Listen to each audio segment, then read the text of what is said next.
341 na Gostei Gospel. 341 Palavra do Dia. E hoje com um convidado muito especial, a Sr. Rafael de Portugal. Glória a Deus pela tua vida e esse momento é teu. Te apresenta e tá livre aí para falar do que o Senhor tem falado ao teu coração. Bom, eu que agradeço e me sinto muito honrado, né, pelo convite. Deixa eu me apresentar então. Meu nome é Rafael, né, como já foi dito. Eu sou mineirinho de Belo Horizonte. Sou nascido, criado no lar evangélico e entreguei minha vida a Jesus muito cedo, né? Ainda na infância, como eu fui criado no caminho, né? Instruído pelos meus pais no caminho do Senhor, isso fez parte de mim desde muito cedo e logo que eu comecei a ter consciência, né, da minha própria individualidade, né? Ali na minha pré-adolescência, eu já comecei a receber um chamado da parte do Senhor, para poder estar com Ele, né? Que esse é o chamado de Deus, né? As pessoas falam, eu não tenho um chamado. Eu falo assim, claro que temos um chamado, né? O chamado de Deus não é vai, o chamado de Deus é vem, né? O nosso chamado é para estar com Ele. Quando você vê os primeiros apóstolos, quando Jesus escolheu seus primeiros apóstolos, a Bíblia fala que Jesus separou 12 para estar com ele e para os enviar a pregar. Paulo dizia que ele recebeu de Jesus graça e apostolado. Então, em primeiro lugar, é a graça que nós recebemos, é a comunhão que nós recebemos, né? A salvação, esse acesso que nós recebemos a Jesus. E eu comecei a receber esse convite gracioso de estar com Jesus e foi um tempo muito bom na minha pré-adolescência e de lá até hoje, né, nós temos caminhado sem cessar nessa estrada com Cristo.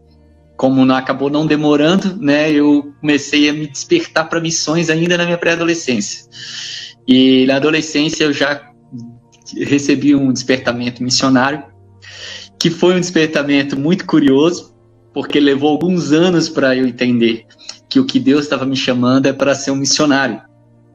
Porque quando eu recebi esse primeiro chamado da parte de Deus, ali por volta dos meus 12, 13 anos, eu tinha muita dificuldade de associar chamado missionário àquilo que queimava no meu coração.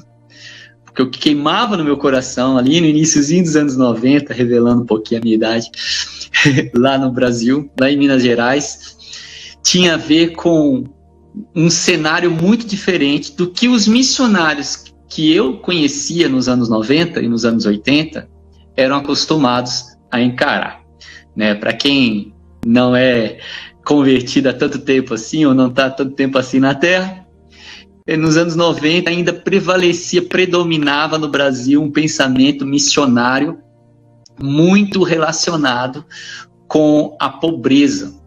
Então você associava chamado missionário quase a um pioneirismo na selva. Era mais ou menos assim, né? Quando você entendia, se você era um missionário é porque você ia para algum lugar inóspito, bem distante, numa tribo ribeirinha na Amazônia, se enfiar na selva, ou você iria para alguma tribo distante na África ou na Ásia, porque era isso que missionários faziam. Comiam comidas estranhas, iam a lugares distantes para pegar doenças exóticas e serem aventureiros no meio da floresta. E não era nada disso que estava no meu coração. No meu coração tinha uma paixão muito grande, mas era para uma outra etnia, era um outro perfil de pessoas. E tinha uma relação com a história, com a nossa história, com a história da civilização ocidental, tinha relação com o berço do Ocidente, que era Grécia, Roma, o continente europeu. E isso não era tido como chamado missionário. Então eu levei anos para poder conseguir associar, né, a chama que Deus colocou dentro de mim, porque eu digo que o chamado é uma chama que Deus coloca dentro de nós, a chama que Deus, que a comunhão com Cristo colocou dentro de mim, com o que as pessoas me ensinavam que era missões. Então, até que uma coisa conseguiu se unir à outra na minha mente, eu tive dificuldade de entender que Deus poderia chamar missionários para países ricos, para países economicamente bem... Pois, vocês entendem bem essa realidade na América, né? Tem muita gente que acha que vida nos Estados Unidos é só Hollywood e Disneylândia, né? É só ganhar dólar e comprar Apple. Então, assim, as pessoas não entendem que missões não tem a ver com status social. A missão de Cristo, que muitos já esqueceram qual que era salvar o mundo dos seus pecados. Não era salvar o mundo da pobreza. Ainda que a pobreza é uma consequência do pecado e que ela, dentro de um plano redentivo de Deus, acaba sendo, muitas vezes, afetada, né? Ou sendo combatida por uma visão de reino, não é essa a missão. Jesus não morreu para que nós não fôssemos pobres. Jesus morreu para que nós não fôssemos para o inferno. Ele morreu para nos dar a vida eterna. Ele morreu para nos reconciliar com Deus. Então, nisso, a verdadeira pobreza que a morte de Jesus combate em primeira instância é a pobreza espiritual. É a separação do homem de Deus. E isso não tem a ver com status social. Muito pelo contrário, o próprio Jesus, ele afirmou que o desafio da salvação, da pregação do evangelho, era muito maior para os ricos. Jesus falou que dificilmente um rico entraria no reino dos céus. Paulo também confirma isso aos Coríntios, quando ele diz que, quando ele fala para a igreja do Coríntios, que era feita na maioria por pessoas de classe econômica mais baixa, ele falava assim: observe a igreja, observe na vocação no meio de vocês, não há muitos ricos, não há muitos sábios, não há muitos poderosos segundo esse mundo. O que Paulo testificava era o mesmo que Jesus tinha falado lá atrás, que a mensagem da salvação, ela é muito mais, ela é recebida com muito mais alegria para os pobres do que pelos ricos, que muitas vezes acham que não precisam de salvação. Então, esse é o grande desafio de se pregar o evangelho em países economicamente mais desenvolvidos, né? E quando eu entendi essas coisas, ali por volta dos meus 17, 18 anos, foi quando explodiu dentro de mim um chamado para a Europa. E nesse ínterim eu fui para o sul do Brasil, me casei com a minha esposa, sou casado com a Pamela, tenho 2 filhas, a Paola e a Giovana. Faço parte do Ministério MEVAN, Missões Evangelísticas Vinde Amados Meus, que foi fundado pelo meu sogro, Luiz Hermínio, que tem um encargo apostólico e fundou o Ministério MEVAN na cidade de Itajaí, Santa Catarina, lá no sul do Brasil. Nós nos conhecemos numa escola de missões em Belo Horizonte, né, no Clamor pelas Nações, que eu trabalhava, eu já estava inserido no contexto missionário. Eu acabei conhecendo a minha esposa lá e o meu sogro, e recebi dele um convite para poder ir apoiá-lo e auxiliar no ministério local que estava meio que nascendo naquela época, que era o MEVAN. Então eu trabalhei lá nos primórdios do Ministério MEVAN, auxiliando, né, como pastor auxiliar, vamos dizer assim, por alguns anos lá. Fiquei 12 anos em Itajaí, até o momento em que chegou a hora e nós entendemos, a equipe de governo do Ministério entendeu que era o tempo de nos enviar a mim e a minha família para a Europa, né, o nosso destino antigo. E nós estamos aqui em Portugal há 4 anos. Completou 4 anos semana passada, como missionários nesse país e nesse continente, que é bem desafiador. Pastor, Amém? Opa, desculpa. Qual é o lugar em Portugal que vocês moram? Eu moro na região metropolitana de Lisboa, né, que é a capital do país, né? Eu moro na região metropolitana, não em Lisboa, eu moro na grande Lisboa. Mas o nosso trabalho aqui, ele é um trabalho apostólico, em primeiro lugar, que é o nosso encargo. Então a gente trabalha realmente dando suporte à Igreja de Deus na nação, e também é um trabalho evangelístico, como o nosso nome diz, né? Missões evangelísticas, vinde, amados meus, porque eu acredito que esse é o trabalho prioritário, né, no ministério apostólico. Ele é primariamente evangelístico, né? Se você vê os apóstolos na Bíblia, a primeira função deles era evangelística, porque realmente trata-se de fazer discípulos e plantar igrejas, e a realidade em Portugal é uma realidade como é comum a todos os países da Europa.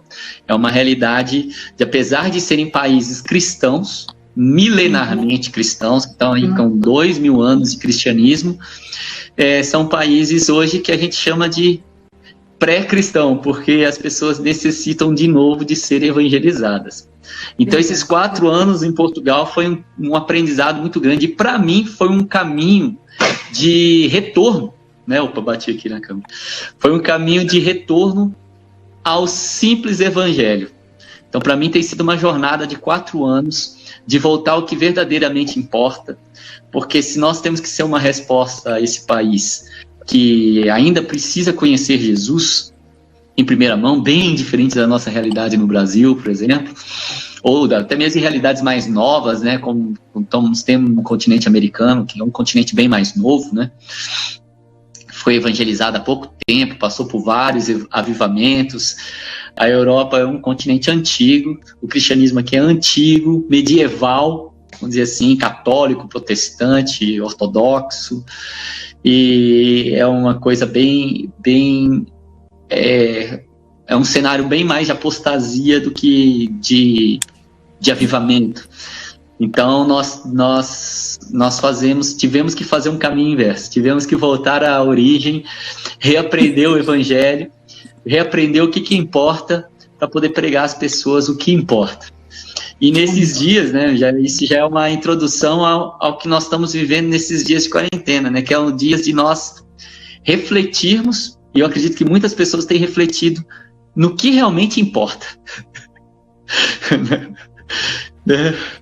O que é que realmente importa nisso tudo? Quanta coisa foi agregada à nossa fé, quanta coisa foi agregada à nossa cultura, quanta coisa foi agregada ao nosso estilo de vida, que era superficial, era supérfluo, não era lá tão importante assim, mas nós transformamos isso, colocamos isso alto numa escala de prioridades, e esses dias têm servido para nos levar, né, quem está atento, né, ao que está acontecendo no mundo nesses dias, e tem tido uma atitude reflexiva, né, tem pensado o que realmente importa, de tudo que nós fazíamos, de tudo que nós vivíamos, o que realmente importa. Já dizem muitas pessoas que o mundo nunca mais vai voltar ao normal depois disso, né, que nós vamos ver um novo normal.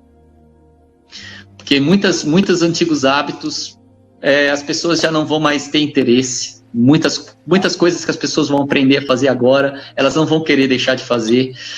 Então, nós estamos prestes a entrar num novo normal. E a minha esperança, vamos dizer assim, ou expectativa, é que nós, Igreja de Jesus, venhamos entrar num novo normal, mas que seja nada mais, nada menos do que um retorno às Escrituras, um retorno ao Evangelho, um retorno ao que é importante. Amém, amém, pastor. Amém. Pastor, aí vocês trabalham mais com os portugueses mesmo ou com brasileiros?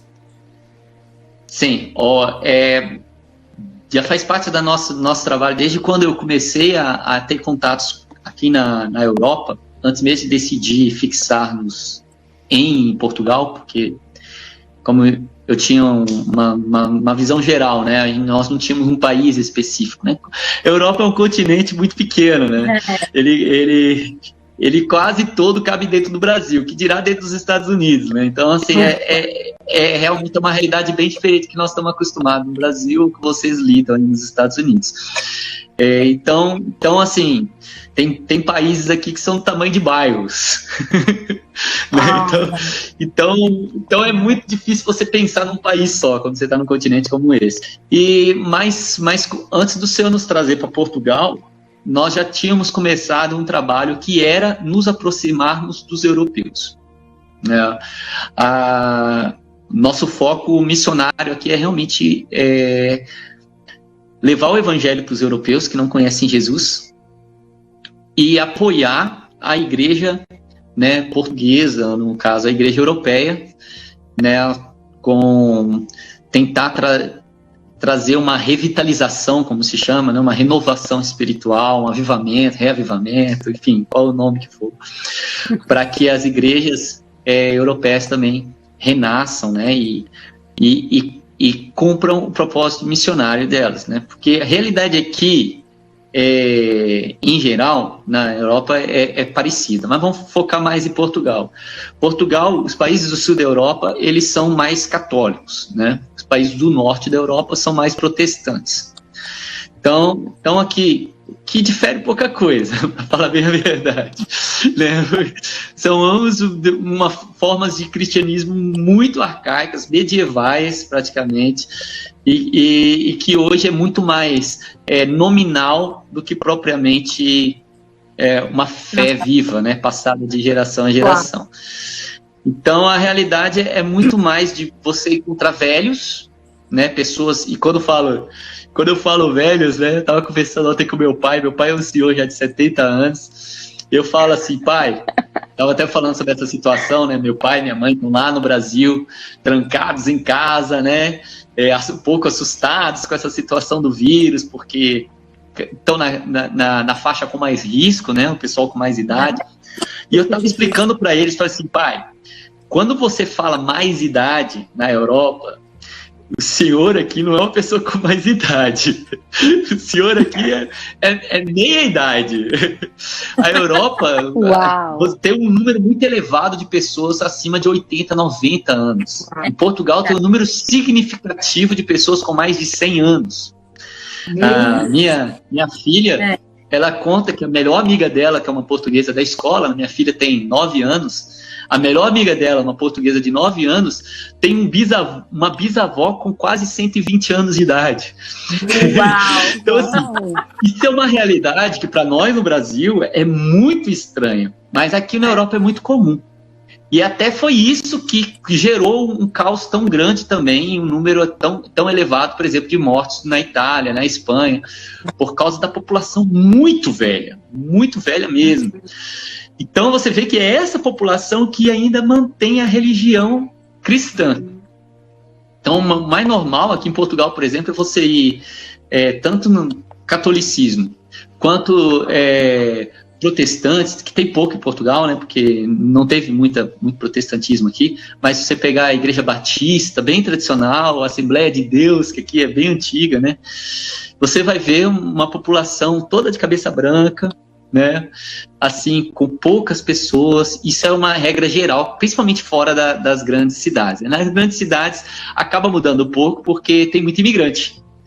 Então, aqui, como vocês devem calcular, né, se aí nos Estados Unidos, que fala-se inglês, tem muita igreja brasileira, imagina aqui em Portugal, que se fala português. Então, assim, o número de evangélicos, a maioria absoluta dos evangélicos em Portugal, e não só dos evangélicos, até dos católicos praticantes em Portugal, são brasileiros. Então, assim, os europeus mesmo são poucos, entendeu? Assim, a fé é bem escassa. Os mais jovens os mais jovens mesmo, jovens abaixo de 20 anos, não tem mais absolutamente nada a ver com Deus. Aqui o que predomina é um agnosticismo. Não sei se isso é tão comum aí nos Estados Unidos, né? Que é um ateísmo, mas não é um ateísmo do tipo que não acredita em nenhum tipo de divindade. É um ateísmo cristão. Ou seja, eles não acreditam no Deus da Bíblia, não acreditam em Jesus Cristo, mas acreditam em espiritualidade, acreditam por aí vai, né? Forças maiores, e por aí vai. Então, gostam muito dessas coisas místicas, né, orientais. Então, é mais ou menos, esse é o que predomina aqui em Portugal, tanto dos mais jovens até os 40, 50 anos de idade, é o que predomina. Ô, Rafael, então, O desafio para você... levanta a mão quem quiser falar. O desafio para você e a sua esposa Pamela aí, então, deve ter sido gigante por causa da idade de vocês, né? Realmente tem que se reinventar. E quando se vem do Brasil, tipo de uma igreja como o Mevan, muito avivada, muito que se relaciona profundamente com Deus, nossa, deve ter sido um choque bem grande para vocês. Esse é normalmente o choque que os brasileiros, quando chegam, não suportam, acabam voltando para trás, ou acabam realmente criando seus próprios, como a gente diz, seus próprios guetos, né? Os seus próprios meios para poder manter o estilo de vida que tinham no Brasil, porque realmente é chocante. A população é mais envelhecida. Não é que não tem jovem, tem pessoas das nossas idades, mas o número é muito menor do que a gente está acostumado no Brasil. Então, assim, a minha rua aqui de casa é bem tradicional portuguesa. Então, assim, é muito velho. Os meus vizinhos aqui, eles com certeza têm mais de 90 anos de idade. Então, assim, essa é uma realidade que a gente lida bastante mesmo.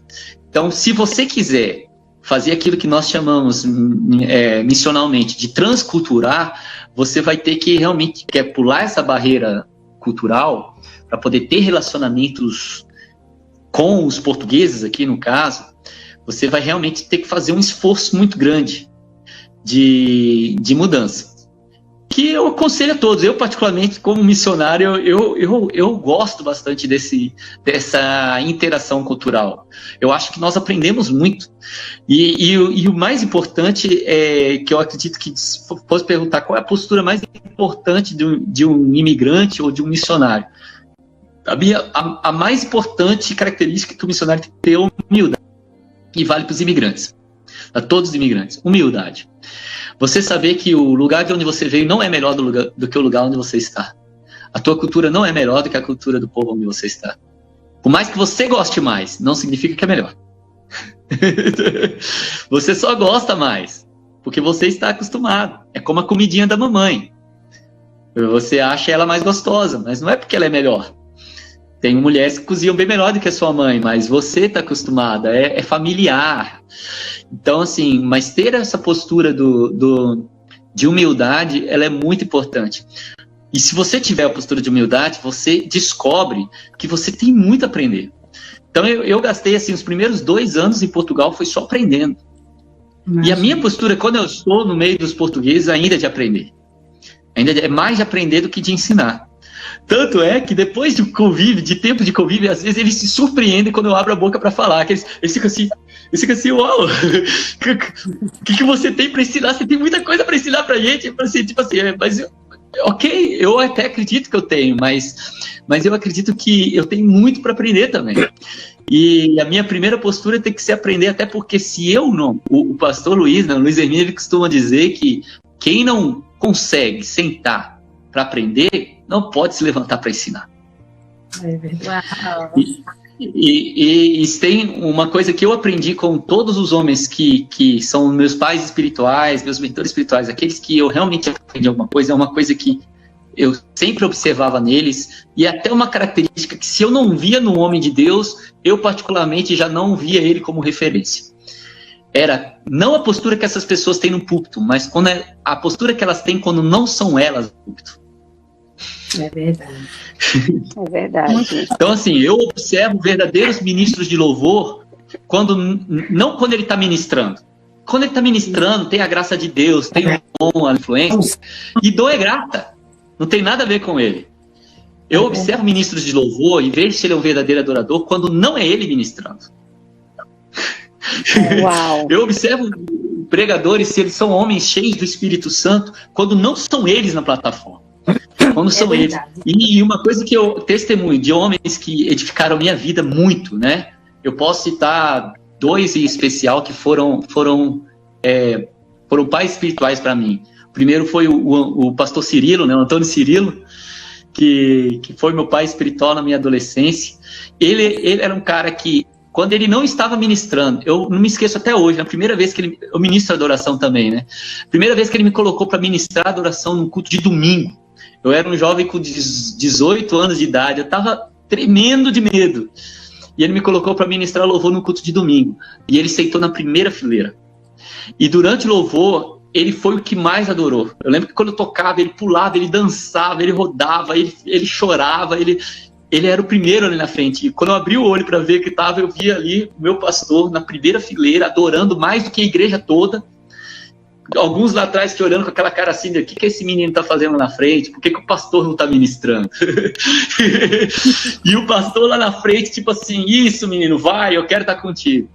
Então isso é uma característica que eu aprendi ainda na minha adolescência. E outro que eu cito como exemplo aqui também, que é um exemplo óbvio, que é o próprio Luiz Hermínio. Ele é quando não é ele ministrando, ele está sentado na primeira fileira com o tablet dele na mão e anotando o que você está pregando, porque depois ele vai pregar o que ele te ouviu pregar. E ele fala na cara de pau, eu vou pregar isso. Ele é o primeiro a estar ali na frente, a incentivar e aprender. Então, para mim, isso são homens que fica a dica, né? Hashtag fica a dica. Pessoas que vale a pena ouvir são aquelas que sentam para aprender. Amém. É verdade. Marcela, quer falar? Sim, quero falar. Eu estava aqui, a próxima sou eu.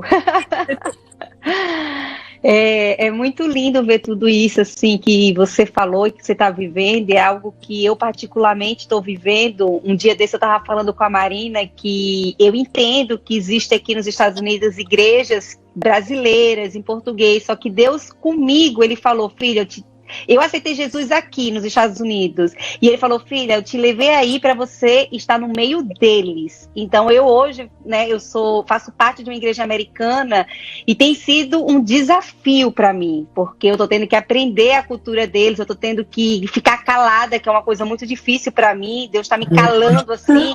Calada, ouve, porque você não... Agora você não é para falar nada, agora é para você aprender. E é algo muito lindo, assim, porque eu tô entendendo, agora você falando, foi tipo uma confirmação, uma reconfirmação daquilo que Deus já estava falando comigo, porque por muitas vezes eu falo, mas Deus, é tão mais fácil se eu estiver numa igreja que fala a minha língua, que eu posso falar, que eu posso entender. E ele falou, não, eu te trouxe para isso, para você viver com eles, principalmente porque eu tenho 2 filhos que nasceram aqui, né, são 2 filhos americanos, eu tenho uma menina de 9 e um menino de 17 anos. E eu ouvi um live seu, onde você falou sobre o abismo geracional, né? Que falou muito comigo, mexeu muito comigo. E é o que eu estou vivendo, porque ainda mais, porque eu tenho um abismo geracional entre eu e um de 17, e depois uma de 9, que você consegue imaginar que agora, para mim, eu já tô vendo na de 9, que, meu Deus, o de 17 já parece que já tá meio... old style, já está meio antigo, porque a de 9 ela já está vindo com uma proporção de velocidade muito maior, né? Então, essa é a preocupação agora, assim. Eu falei, Deus, quando eu vi o seu live sobre o abismo, né, geracional, eu falei, Senhor, eu não quero ser esse abismo, eu estou conseguindo até diminuir o abismo entre eu e o de 17. E agora com a de 9? Que é bem maior a diferença. Então, eu gostaria que você falasse um pouco sobre isso, sobre o que Deus ministrou no seu coração, sobre o abismo geracional, que foi algo que mexeu comigo, foi algo que me trouxe... Eu já entendia isso, né, em relação, mas foi algo que trouxe mais clareza, vamos dizer assim. E eu sei que muita gente que está aqui nos Estados Unidos tem essa questão do abismo geracional, não só apenas pela idade, mas pela cultura, porque quando nossos filhos nascem aqui, eles são americanos. Posso criar falando português, comendo a comida brasileira, ouvindo música brasileira, mas eles são americanos. A cultura dele é americana. E já existe também esse abismo, além do abismo geracional. Muito bem colocado. Até quando estavas falando, eu estava lembrando de algo que eu queria dizer e faz todo sentido. Quando eu fiz essa live lá com o Davi, a gente estava mais focado no público lá no Brasil, né? Mas aqui, como nós estamos falando já, eu estou aqui em Portugal, na Europa, vocês nos Estados Unidos, eu acho interessante esse foco do abismo geracional quando se trata de cultura, do imigrante e da cultura, das gerações de imigrantes, né? Vamos dizer assim. Eu me lembro de uma situação que eu vi em um país aqui da Europa, em que era na Inglaterra, e lidava exatamente com esse tipo de situação. E o que eu via? Eu via que os pastores brasileiros de comunidades brasileiras, né, acabam criando aquele sistema da igreja, de fala portuguesa e tal. E esses pastores brasileiros encontrando dificuldades de manter seus filhos na igreja. E eu lembro que eu estava hospedado na casa de alguns desses pastores, e eles começaram a entrar naquela questão, e levaram a questão muito por ponto de vista de comportamento. Ai, pastor, eu tô com dificuldade com os meus filhos, eles não querem ficar na igreja e tal, não sei o quê. Eu só observando ali toda a dor dos pais, daquela situação, os filhos adolescentes já, eu olhando, ouvindo tudo. Aí eu fui no culto. Quando eu fui no culto, vocês provavelmente vão identificar que é bem clássico isso, né? Eu já vi igrejas brasileiras em vários países da Europa e é bem parecido. Mas assim, quando chega no culto, no momento que você passa a porta dentro, apesar que aqui na Europa, eu acredito que nos Estados Unidos é parecido. Como é muito difícil você ter os próprios, eles alugam horários de culto em prédios de igrejas, né? Tipo, prédios próprios para culto, né? Na Inglaterra mesmo nem é permitido ser diferente, que tem uma lei lá que rege que existem prédios para culto. Então quem quiser fazer culto, brasileiro quer fazer culto, tem que alugar uma igreja anglicana lá, ou batista, alguma coisa. Então eles fazem os cultos nesses lugares. Tirando o detalhe do prédio, no momento que você entra a porta dentro, você está no Brasil. É como se fosse a embaixada do Brasil no país. Né? Já veio o povo te abraçar, todo mundo falando português, e aquela coisa toda, você já viu que o comportamento já é todo diferente. Aí, daí a pouco, já tem ali a cantina, aí tem uma coxinha, tem sempre a tia da coxinha.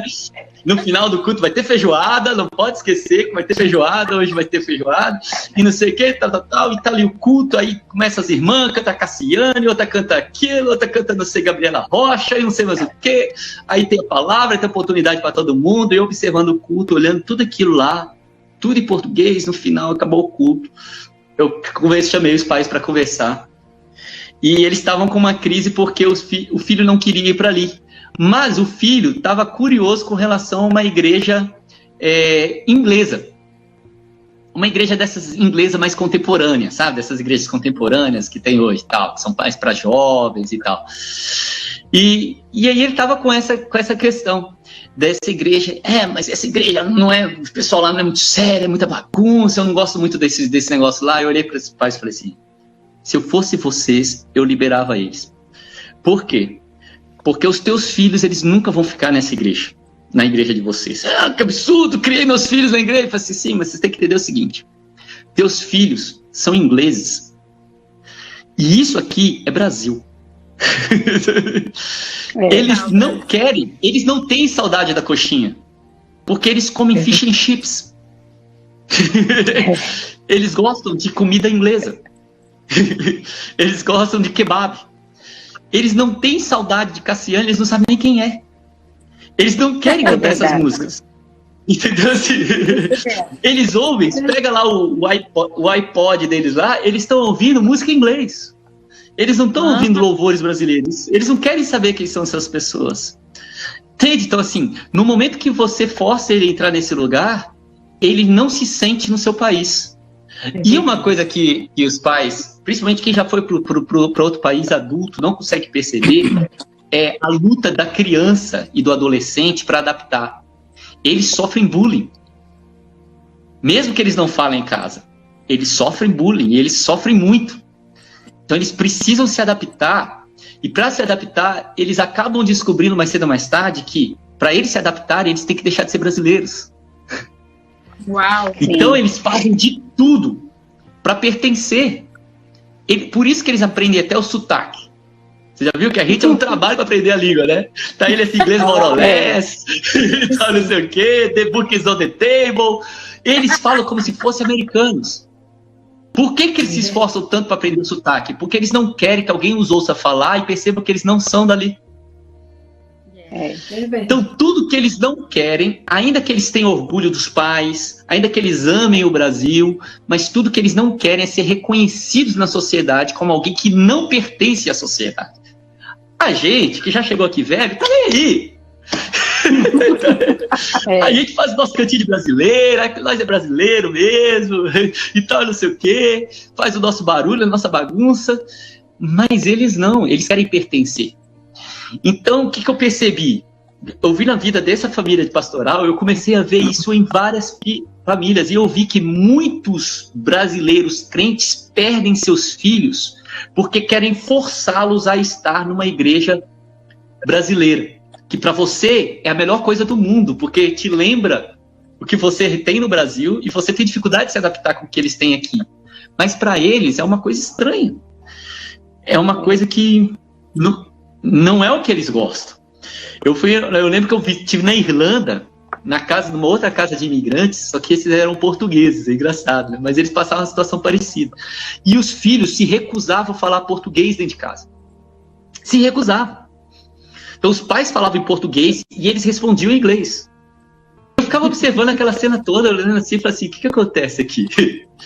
E eu via que eles não conversavam comigo porque eles não queriam conversar em português, mas eu falo inglês, mas ok, mas eles, tipo assim, eles pensaram, esse aí veio lá de Portugal, é brasileiro, então eles já me exilaram, e ficaram só entre eles falando inglês, e eu observando aquela cena, eu falei assim, cara, o que está acontecendo aqui? Eu vi esse abismo de gerações, que é exatamente essa situação. Se os pais não tiverem sabedoria, tá falando que é mal você falar português dentro de casa, Não, eu acho que é válido. A criança, a mãe principalmente, ensinar a língua materna é válido, né? É ótimo até, a criança vai ser bilíngue, ainda que ela não queira falar português, ela sabe falar português. Ainda que ela finja que não fale, né? Igual essa família que eu falei. Mas eu sei que eles falavam, só não queriam, entendiam, só não queriam falar. Entende? Então, assim, não é esse que é o ponto. É uma questão que cada família pode avaliar, né? Ver aí na sua família o que você acha melhor, quem está assistindo e tal.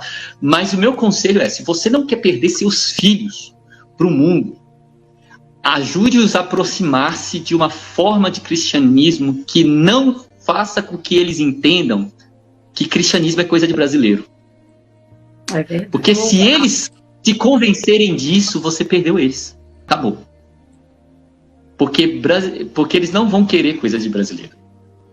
Então, assim, e é isso que se ensina nas escolas. Aqui na Europa, não sei nos Estados Unidos, mas aqui na Europa se ensina assim: cristianismo é coisa de país subdesenvolvido. Esse é o conceito. Essa é uma ideia bem europeia, né? A superioridade europeia, né? Isso é coisa de país subdesenvolvido. Aqui, que a gente é mais desenvolvido, é mais culto, a gente não acredita mais nessas coisas. Quando a gente era na Idade Média, quando a gente não tinha instrução, estudava, era tudo analfabeto, a gente acreditava na igreja. Mas hoje a gente sabe que isso é coisa de... Esse é o conceito que se ensina na escola, nas universidades, entendeu? Não é o conceito, muitas vezes, que as famílias têm, porque tem famílias que ainda preservam a tradição cristã, né? Que tem, principalmente as do interior, né? E as que ainda tem a avó, o bisavó em casa, que ensina e tal, aí eles ainda têm aquele respeito à tradição cristã.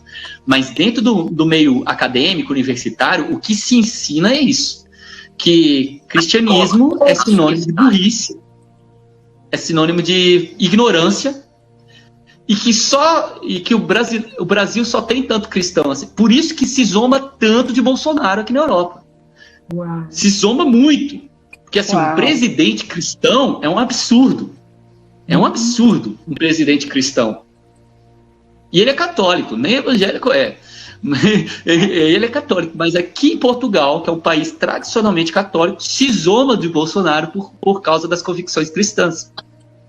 Como se zomba de Trump e de toda a direita, né? Então, assim, por quê? Unicamente por se acreditar que isso é coisa de brasileiro. Agora, se os nossos filhos, é um cuidado que eu tenho com as minhas filhas, se os nossos filhos acreditarem nessa mentira, não importa o seu esforço mais dentro de casa, porque ele vai te respeitar, mas ele vai entender, isso não é para mim.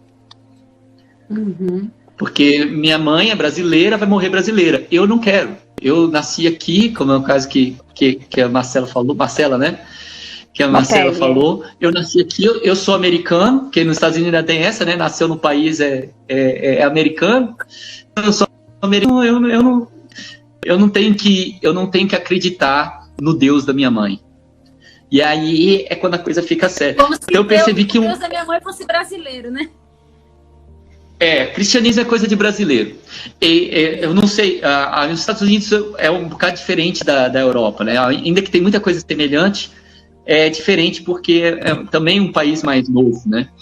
Mas aqui isso é muito, muito, muito consolidado na ideia do povo europeu, é de que realmente o cristianismo... Então eles não se incomodam, eles veem a gente manifestando a nossa fé, alguns respeitam, porque eles são polite, né? Aquela coisa, mas outros zombam, acham ridículo, mas eles entendem, sabe, como se fosse nós lá no Brasil olhando um gueto lá africano e o pessoal numa religião afro, uma religião afro, olhando assim, isso aí é uma coisa deles lá, não tem nada a ver com a gente aqui. Então isso é desafiador até para pregar o evangelho, porque você manifestar uma fé que também é para eles, mostrar para eles que Jesus não é a religião dos brasileiros, né? É desafiador. É verdade. Imagina e isso. eu creio que além do abismo de alguém que tem um filho que nasceu aqui, como eu falei, existe um abismo também em relação, por exemplo, a Daniele, que os filhos nasceram no Brasil, eles agora vieram para a cultura americana e eles têm agora a cultura brasileira e está tentando entender a cultura americana. Então existe, né, um abismo na mente deles, tipo, eu preciso agora fazer algo para poder entrar na cultura americana, mas ao mesmo tempo eu tenho a cultura brasileira de onde eu nasci. É bem complicado, não é algo fácil, né? É algo que é desafiador, é algo que a gente realmente precisa buscar em Deus para poder entender e não fazer com que esse abismo geracional, que também vira um abismo cultural, né, faz com que a gente perca nossos filhos. É verdade. Eu falei na live com o Davi, eu citei o exemplo da Europa na questão das gerações na própria Europa, de como que a igreja ela não se atualizou, né? E ela acabou perdendo as suas próprias gerações dentro da Europa. Agora falando de europeu para o europeu mesmo, né? Você fala assim, por que a igreja é envelhecida? Que você vê assim, vou citar exemplo aqui de Portugal, né? Ou um exemplo que é mais conhecido globalmente, vamos citar a Inglaterra. A Inglaterra é conhecida no mundo todo por ser o país dos avivamentos, né? A gente vive ouvindo as histórias dos avivamentos, John Wesley e Charles Spurgeon, e vai ouvindo de tudo que aconteceu no século XVIII, século XIX. Se você for visitar Londres, você ainda vai poder visitar os grandes, o tabernáculo lá onde o Charles Spurgeon fazia suas pregações, tinha fila no final, na porta, para poder pessoas saírem, entrando, poder ouvir as mensagens deles, milhares e milhares de pessoas se convertendo, e hoje está vazio. Então, assim, você fala assim, o que aconteceu? Hoje você vai nessas grandes catedrais lá na Inglaterra, batistas ou metodistas, e você vai ver lá meia dúzia de gatos pingados, tudo cabecinha branca. O que se passa? Onde estão os netos? Onde estão os bisnetos? Onde estão os filhos dessas pessoas? Aqui em Portugal, a gente teve, por exemplo, a evangelização pentecostal. A Assembleia de Deus aqui em Portugal ela é tão antiga quanto a do Brasil, porque os mesmos missionários suecos que plantaram a igreja no Brasil, um deles, né, o Daniel Berg, ele foi o que plantou a primeira Assembleia de Deus aqui em Portugal, na cidade de Portimão, no sul de Portugal. Isso há 100 anos atrás. Porém, se você vê a diferença do evangelho no Brasil, né, e do evangelho em Portugal, no Brasil você fala lá de 30% a 40% de evangélicos no Brasil, fora os desviados, né? Que aí o negócio fica imenso mesmo. E aqui você fala de evangélicos pentecostais em Portugal, uma percentagem de 1 ou 2%. Como assim, né? Se é do mesmo tempo. Agora se você vê, eu viajo muito aqui para Portugal, né? Quando podia, eu viajava muito aqui para Portugal. Agora eu tô trancado em casa já há mais de um mês. Mas eu ia evangelizar nessas vilas, nessas cidades menores. E todo lugar que eu vou tem igrejas Assembleias de Deus. Você vê que os pioneiros chegaram lá. Há 80 anos atrás, há 70 anos atrás, eles chegaram lá. E se você for, você vai ver que tem pessoas lá, mas você vai ver os velhinhos lá, os cabeças brancas. Aí você pergunta, por que os filhos deles não estão aqui? Por que os netos deles não estão aqui? Por que os bisnetos deles não estão aqui? E aí foi o ponto que eu toquei com o Davi. Falei assim, que esse abismo geracional, quando a igreja ela não se permite atualizar. Porque Deus, até uma frase que o Luiz ele usa muito essa frase, ele fala assim, que Deus não muda, mas ele se move. Eu costumo dizer que Deus, ele é o ancião de dias, mas ele não fica velho. Deus não fica velho. Nós ficamos velhos. Porque Deus se renova o tempo todo. Deus se renova o tempo todo. Agora nós ficamos velhos. E esse que é o problema. E nós temos a tendência de pegar uma revelação de Deus que tivemos há 100 anos atrás, engessar essa revelação, porque Deus se mostrou há 100 anos atrás para nós de um jeito, e nós pensamos que a partir dali Deus não pode mais se mostrar de uma forma diferente. Nada pode ser diferente disso. E aí se engessa aquilo, só que o mundo muda e Deus se atualiza. Deus está sempre, como um software, está sempre se atualizando. Ele é sempre presente, ele sempre consegue se comunicar. Ele nunca deixa de ser um Deus acessível, relacionável. Exatamente. Ele é o mesmo, mas ele não muda, ele não fica velho, ele não fica ultrapassado. Então é essa dinâmica que a igreja tem dificuldade, porque nós, seres humanos, não temos a mesma capacidade de Deus de nos renovarmos. Nós fazemos isso como? Geracionalmente. Então Deus, por ser único, ele, de geração em geração, ele é o mesmo. Agora nós não.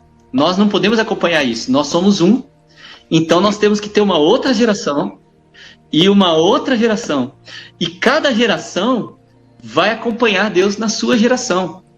Então, assim, quando eu olho para as minhas filhas, aquilo que a Marcela falou, olhando ali já de diferença etária, que ela já consegue ver a diferença entre os dois filhos dela, ela consegue ver já duas versões de si mesma para frente. Sim. Atualizadas.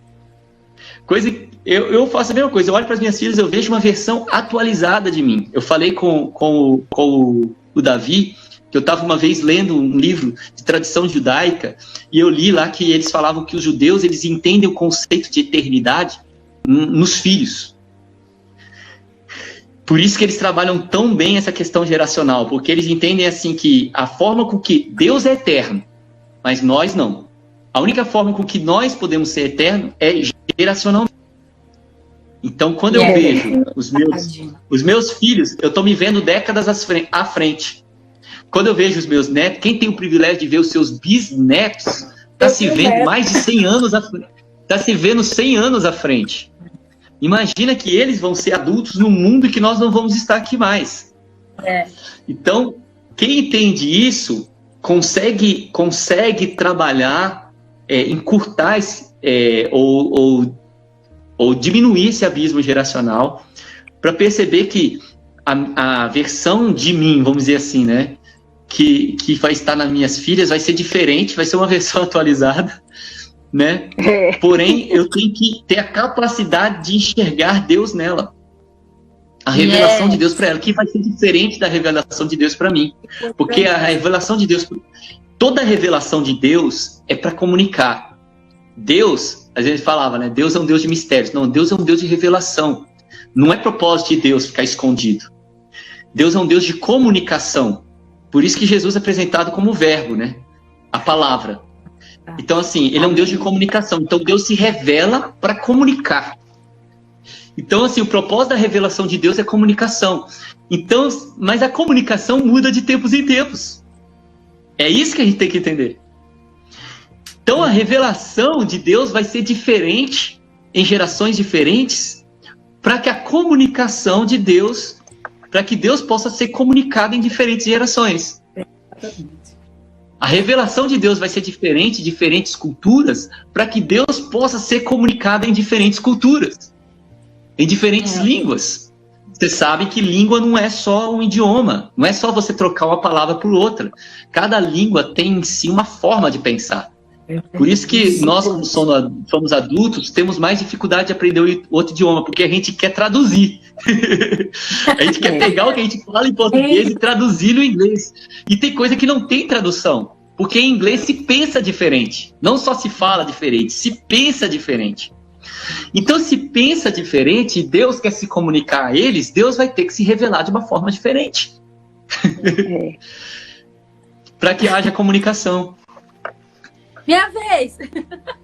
Vai lá. Deixa eu fazer uma pergunta. Na prática, para as pessoas que estão nos ouvindo, vão nos ouvir depois.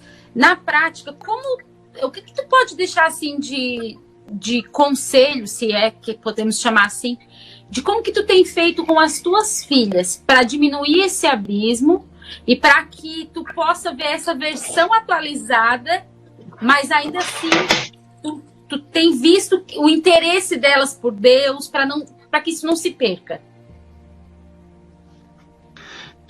Eu acredito que assim, primeiro, nós vamos voltar lá no início, né? Primeiro, nós temos que ter uma visão mais simplificada do Evangelho e de Cristo. O problema é que nós já começamos com um problema aqui. Por exemplo, durante a época da Reforma Protestante, quando começou a haver muitas denominações e haver muita divisão, Lutero, se eu não me engano, ele falou uma frase que era a seguinte, ele falou assim, gente, vamos pensar o seguinte, no que é essencial, vamos ter unidade.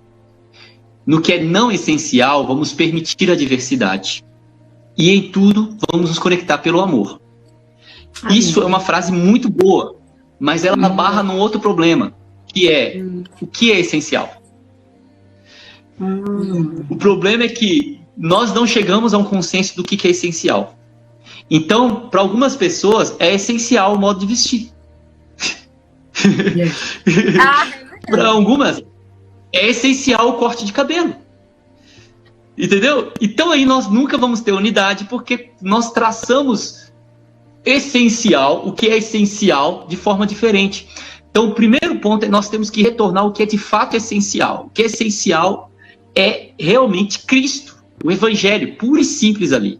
Ele é a única coisa essencial. Então retornar ao Evangelho já vai ser um exercício muito grande para cada pessoa.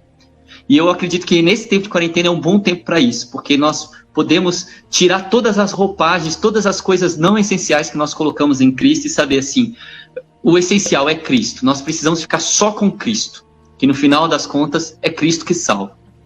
Pronto, uma vez que eu encontre o essencial, que eu consiga olhar só para Cristo, eu preciso olhar para as minhas filhas com atenção para o mundo dela. Eu preciso dar atenção para o mundo delas. E esse é um outro problema. Eu vejo que muitos pais, eles querem fazer guerra contra a geração seguinte. Eles não aceitam o mundo dos filhos. Rafael? Qual é a idade dela? Oi? A idade das suas filhas. 9 e 6. 9 e 6. 9 e 6. Agora veja. Se elas têm 9 e 6 anos, significa que as duas já nasceram nessa década. Nessa década que termina esse ano, né? Em 2020. As duas nasceram entre 2010 e 2020. Então, assim, as duas nasceram numa era totalmente digital. As duas nasceram no mundo da internet. Então, se eu não tiver essa atenção, e se eu não tiver atenção para isso, eu vou querer fazer guerra contra o mundo que elas vivem, porque eu vim numa era pré-internet, pré-digital, e aí o que eu quero incutir nos meus filhos? O estilo de vida dos anos 80. E eu quero combater o estilo de vida do século XX. Eu vou criar um abismo. Eu vou provocar um abismo. Então eu preciso ter... Olha, primeiro ponto, o que é essencial? Voltei para Cristo, voltei para o Evangelho de uma forma simples, agora eu vou ter atenção a qual é o mundo das minhas filhas. Ok, o mundo delas é esse. Eu citei um exemplo, a questão digital. Por exemplo, assim, tem pais que fazem guerra. Eu conheço pais da minha geração e de gerações dos anos 70, 60, 50, que ficam fazendo guerra contra a tecnologia na mão dos filhos. ainda que eu acredite que precisa ter ali um controle parental, é óbvio, né? Porque a internet é uma janela para o mundo e tem muitos perigos dela. Eu acredito que um grande erro que os pais cometem é não entender e não permitir que os filhos que nasceram na era digital vivam na era digital. E se não lhe for apresentado um Cristo que possa conversar com a era digital que ela está, ela não vai aceitar esse Cristo. Então já passa por aí. Isso é um exemplo do prático, né? Tem que conversar com o mundo dela. E o terceiro ponto, para mim, talvez seja até o mais importante. A cultura do lar. A cultura no lar tem que ser forte. E aqui vai ficar de novo a dica para os brasileiros que moram no exterior. Não é a cultura brasileira, é a cultura cristã. A maior parte dos brasileiros que eu conheço que moram no exterior tem dificuldade de separar o que é cultura brasileira do que é cultura cristã. E eles misturam as duas coisas. E é por isso que às vezes há um certo desentendimento com igrejas nativas. Porque a gente não consegue abrir mão de coisas que são meramente cultura brasileira, mas que nada tem a ver com a cultura cristã, para que a gente possa se unir com eles na cultura cristã. Então, assim, é importante que haja uma cultura cristã bem sedimentada em casa. E quanto a isso, eu acredito que nesse tempo de quarentena nós estamos vivendo um tempo muito rico de materiais, né? Muitos têm falado sobre isso, sobre o culto doméstico, sobre a leitura bíblica, sobre a oração, sobre o tempo devocional e por aí vai. Mas todas essas coisas precisam ser vivas. A cultura cristã do lar precisa ser viva. E aí é como eu diria que cada família precisa aprender a encontrar isso e garimpar isso para incutir nos filhos uma cultura cristã. Aqui em casa, eu procuro praticar cultura bíblica. Eu procuro tornar a Bíblia, colocar o mundo bíblico na vida delas. Então, eu até citei isso na live com o Davi, que eu levei minhas filhas para Israel. Há 2 anos atrás, eu levei-as para Israel. Por quê? Por que eu fiz isso? Eu considerei isso importante. Porque eu queria mostrar para elas que a Bíblia era mais do que uma história. Era real, né? Era real. Então, assim, um dia eu cheguei a essa conclusão. Falei assim, como eu posso mostrar para elas que o personagem Davi, o personagem Moisés, o personagem Jesus são mais verdadeiros do que a Cinderela, do que a Elsa do Frozen e não sei mais quem. Falei assim, eu tenho que mostrar para elas que isso é personagem. Aí é engraçado, porque um dia eu tava vendo uma propaganda da Disney. E a Disney, essa é aquela propaganda da Disney, que é o sonho de toda menina, né? Ir na Disney e tal, não sei o quê, ver o castelo da Cinderela. E lá a propaganda tava assim, que é onde seus sonhos se tornam verdades. E aí eu comecei a observar a artimanha do pessoal da Disney. De como que eles conseguem vender o produto deles, porque eles transformam um mundo que é mentiroso, uma fantasia, em verdade para as crianças. E eles criaram um mundo de verdade para que elas possam entrar nesse mundo e sentir que aquilo é concreto. Olha só. Entendeu? Aí eu olhei assim e falei assim, é isso que eu preciso fazer com as minhas filhas. Só que, obviamente, não com a Disney. Eu preciso fazer isso com elas em Israel. Eu preciso levar elas para Jerusalém. Eu preciso levar elas para o Mar da Galileia e mostrar para elas que esse mar existe. Eu preciso mostrar para elas Cafarnaum e mostrar onde Jesus viveu. Eu preciso fazer elas andar pelas ruas de Jerusalém para elas entenderem o que se passou por ali. E foi uma experiência. E foi uma experiência para minhas filhas, quando estava uma com... ela está com 9 e 6, então estava uma com 7 e uma com 4 anos. E quando elas caminhavam, quando eu levava elas no Monte das Oliveiras, no Getsêmani, e eu contava as histórias da Bíblia nos lugares onde elas aconteceram, elas ficaram com algo assim impresso na mente delas de que é história. É história com H maiúsculo, não é contos, não é fábulas. Não é mito, é história. Então, para mim, trazer alguns elementos relacionados ao mundo bíblico para dentro de casa, mostrar para elas o que é o mundo bíblico, é uma vamos dizer assim, é uma dica prática que eu tenho usado aqui em casa e que tem sido bem sucedida e que eu acredito que é importante para todos. Legal, muito legal. Maravilhoso, Rafael. Uma linda experiência e eu fico bem alegre porque você é jovem, sua esposa é jovem, mas estão entendendo realmente o propósito de ser pai e mãe, né? Porque às vezes a gente acha que por a gente ser pai e mãe a gente tem aquele autoritarismo de só querer proibir os filhos, mas na verdade a gente é ausente com a verdade. E eu acho que é mais interessante a gente passar a verdade, porque Jesus disse: conhecereis a verdade e a verdade vos libertará, do que a gente impor regras e até oprimir muitas vezes os filhos, criando esses abusos. Então, glória a Deus por sua vida, da sua família, porque você realmente está indo no caminho certo. Eu sou também desse tipo, vai errar se quiser, mas a verdade é essa. E eu quero não estar falando sobre a verdade, mas vivendo a verdade para que meus filhos, os meus netos, eles olhem para mim e vejam o que é verdadeiro. Eu acho que isso é a nossa missão. Se a gente não consegue passar a verdade do Evangelho de Jesus nas nossas vidas, as nossas palavras vão ser vãs em qualquer lugar. E eu creio que Deus vai fazer grandes coisas com a sua família aí em Portugal, sim. Né, porque Deus é muito lindo, Ele manda para o lugar aquilo que o lugar mais necessita, pessoas jovens com pensamentos coerentes com a palavra de Deus. Eu creio que vocês são sementes mesmo aí nessa terra e com a ajuda do Espírito Santo vai florescer, né, vai brotar esse renovo que a Europa precisa, não somente através de você e da sua esposa, mas das suas filhas também, que estão sendo lapidadas, trabalhadas pelo Espírito para isso. É lindo, lindo de ver isso. Glória a Deus pela sua vida. Amém. Amém. Obrigado. Amém. Rafael, eu gostaria de te pedir para fazer uma oração pelos nossos ouvintes. Sim, vamos lá então. Amém. Pai, obrigado, Senhor, por esse tempo que nós tivemos aqui. Nós sabemos que o Senhor conhece cada pessoa que esteve acompanhando ou que ainda vai assistir esse programa. E eu sei que o Senhor, na sua vontade soberana, vai fazer com que essa mensagem chegue a cada pessoa, a pessoas que realmente necessitem ouvi-las. Senhor, em nome de Jesus, eu oro, Senhor, para que a palavra que foi liberada venha alcançar os corações e que o Teu Espírito venha trazer entendimento para que o inimigo não roube essa palavra de suas mentes e que essa palavra possa chegar ao coração e encontrar o coração de cada um como uma boa terra, Senhor.